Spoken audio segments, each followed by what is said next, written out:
sefarad paso a paso. Un paseo por la Tarazona judía. En el programa de hoy nos vamos a Aragón. Tarazona se encuentra situada en la provincia de Zaragoza, a 84 kilómetros de esta y a 298 de Madrid. Es la capital de la comarca de Somontano de Moncayo y para acceder a ella tenemos que tomar la Nacional 122, encontrándose entre las localidades de Borja y Ágreda. La presencia judía en la antigua Turiaso no está documentada, pero tal vez existió una pequeña comunidad. Sí podemos asegurar esta presencia en la época de dominación musulmana. Va a ser Benjamín bar Jonás de Tudela, nacido hacia 1130 y uno de los más famosos viajeros medievales, el que en su Seller Masa o libro de viajes nos dé una reseña de Tarazona. Así podemos saber que la aljama había recibido un fuerte impulso con la conquista de Alfonso I, que donó los derechos tributarios y mercantiles sobre los judíos al obispo. Durante la llamada Edad de Oro, 1213-1283, la judería vive una etapa floreciente, destacando dos personajes cruciales. Por un lado, Mosé de Portella, que debido a la influencia cultural árabe, firmaba con el sobrenombre de Musa. Musa de Portella y sus hermanos no solo ocupaban cargos en la recaudación de impuestos, sino que dominaban la reparación y fortificación de los castillos fronterizos con Castilla y Navarra.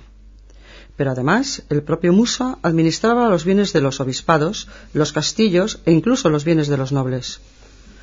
Como en esta época las presiones sobre los monarcas son enormes para que los judíos sean expulsados de los cargos de la administración, el monarca, a pesar de ello, nombró a Musa oficial de la casa privada del rey, aunque en la práctica actuó como gestor de las finanzas del reino de Aragón. En 1286 es asesinado Musa de Portiella y el nuevo rey, Alfonso III, confisca los bienes de la familia Portiella para contribuir a la conquista de Menorca. Posteriormente, dichos bienes fueron devueltos e incluso uno de sus hermanos llegó a ser el administrador del infante don Pedro, hermano del rey, llegando el siguiente monarca aragonés a nombrarle Raab de los judíos del reino de Aragón. La familia, después del asesinato de Musa, abandonó Tarazona para establecerse en una ladera cerca de Borja, y cuando son expulsados los judíos de la administración de la corona de Aragón, pasan al reino de Navarra. Por otro lado, aunque no es nacido en Tarazona, es importante el médico Septop ben Yitzhak ibn Saprut. Disputó en Pamplona en 1375 con el cardenal Luna, futuro Papa Benedicto XIII. En Tarazona escribe su obra polémica, Eben Boam, contra el converso Abner de Burgos. Además, realizó varios estudios sobre comentarios bíblicos de Abraham y Fenra, así como el Canon de Avicena. Escribió asimismo el Prader Rimonín sobre la Sagadot del Talmud. Pero Tarazona aparece también en la historia por ser sede de las Cortes aragonesas en dos ocasiones. En 1283, en la que los estados presentan quejas contra los recaudadores judíos, acusándolos de altivez y violencia. El rey Pedro III promulga el privilegio real, que prohibía a los judíos desempeñar cargos que implicaban soberanía sobre los cristianos o que tuvieran relación con materias judiciales. Como hemos visto antes, con la figura de Musa, esto fue relegado en la práctica, por lo menos inmediatamente. La segunda vez que se reúnen las Cortes en Tarazona es el 7 de mayo de 1484, en las que el rey Fernando, el futuro rey católico, que con su acuerdo el Papa había resuelto llevar a cabo en los territorios del reino aragonés inquisiciones en relación con las herejías judaica y musulmana, es decir, establece el Tribunal de la Inquisición. Hay que agregar que el Tribunal del Santo Oficio, cuya sede era el Palacio Episcopal, tuvo una labor ingente, pues se procesa a miembros de las familias conversas de los Santa Fe, los Santángel o los Santa Cruz, pero también a familias sin claros indicios judaicos, como los Aybar, Andrés, Casado, Cortés, Cubero, Liñán, López o Pomar. En cuanto a la vida interna de la aljama, tenemos un documento conservado en la Biblioteca Nacional en Jerusalén, en la que consta que la aljama de Tarazona tenía 52 hogares, y nos permite calcular entre 210 y 235 personas, que en el siglo XV se incrementa hasta unas 60 familias. La aljama tenía su autonomía, como queda de manifiesto en un documento en el que queda plasmada la toma de posesión del baile, en el que se compromete a lealmente llevar y guardar a la dita aljama según ley de judíos, Así, las aljamas podían promulgar ordenamientos a proveito e utilidad de los ditos judíos. Así, en una de ellas, en 1285, prohibía que se utilizara ropa de tonos claros y pastel, u otra de 1378 que también prohibía que los niños estrenaran vestidos al ser circundados. La organización de las aljamas, sobre todo a partir del siglo XIV, se asentaba en la asamblea, el consejo y los adelantados, con los que colaboraban diversos funcionarios, sobre todo en tareas administrativas. Pero vamos a localizar el barrio judío en Tarazona.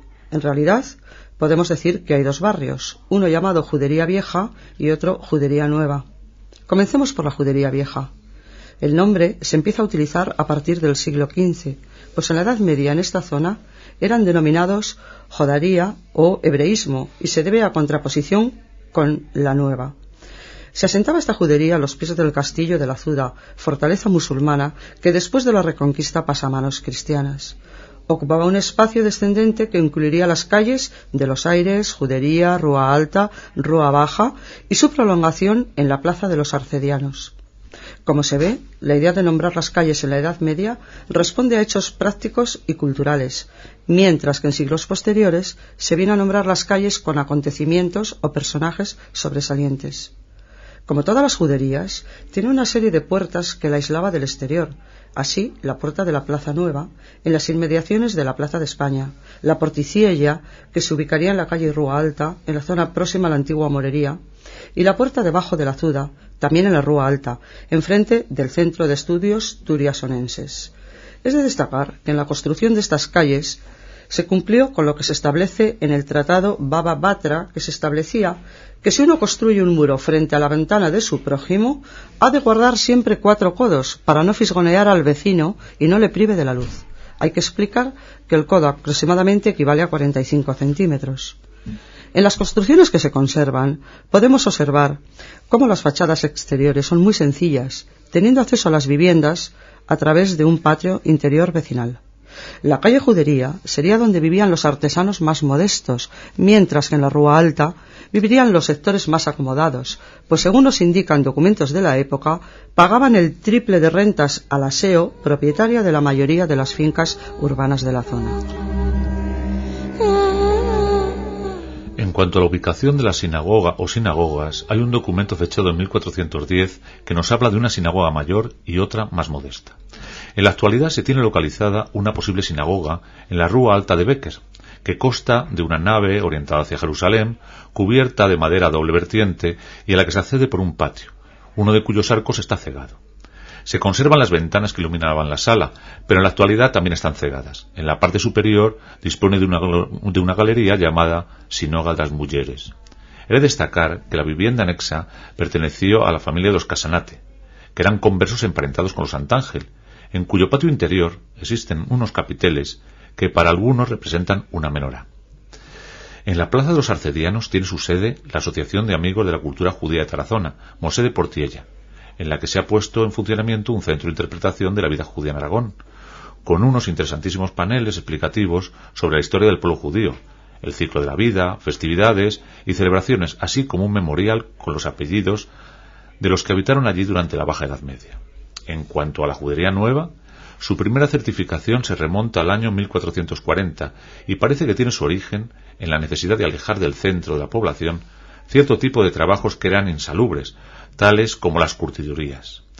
Este nuevo emplazamiento se realizaría en torno a la placeta de Nuestra Señora o de Santa María, que en los documentos anteriores aparece como Judería Nueva.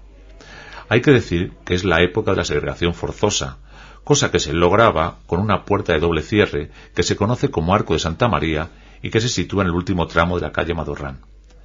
Esta plaza se convirtió en una de las más populares de Tarazona, pues no olvidemos que además está próxima a la catedral. Hay un testimonio que recoge la estupenda guía de la Judería de Tarazona que edita Aragón Espacio Sefarad y que coordina Javier Bona, al que tuvimos el placer de saludar no hace mucho tiempo, que dice lo siguiente. Como declaraba la mujer de Pedro la Mata ante los inquisidores contra la madre de Ximeno Cabrillas, cuando un judío hubo a predicar en la plaza de la Judería Nueva, y ahí fueron muchos a oír el sermón, vido como en un mirador, Con ella estaba una judía, y cuando el judío decía ciertas palabras en hebraico y alzaba y basaba la cabeza, por consiguiente, alzaba y abasaba la cabeza. En la catedral, que se encuentra a poca distancia de esta plaza, podemos admirar una interesantísima colección de pergaminos, cerca de 40, que se utilizaron como cubiertas de códices y manuscritos. Estos documentos reposaban en el archivo de la catedral como consecuencia del edicto inquisitorial de 1492. La temática de estos es en su mayoría bíblica, algunos procedentes de la sinagoga y otros de propietarios privados, pero también se han rescatado unas páginas de la Hagadá, unos versículos del Moed Katán, días de media fiesta, del Talmud de Babilonia, un Midrash Rabá anotado y un pequeño tratado de medicina, que es un texto aljameado, escrito en lengua árabe, pero con caracteres hebreos, lo que apoyaría la idea de la existencia de una pequeña escuela de traductores similar a la que hubo en Tudela. Para acabar, nos parece imprescindible citar el monumental trabajo realizado por Miguel Ángel Motis Dolader y que recoge en su obra Los judíos de Tarazona en el siglo XIV en 2 tomos y editada conjuntamente por Aragón, Espacio Sefarat, el Centro de Estudios Turiasonenses y la Diputación de Zaragoza en el año 2004. Muchas gracias.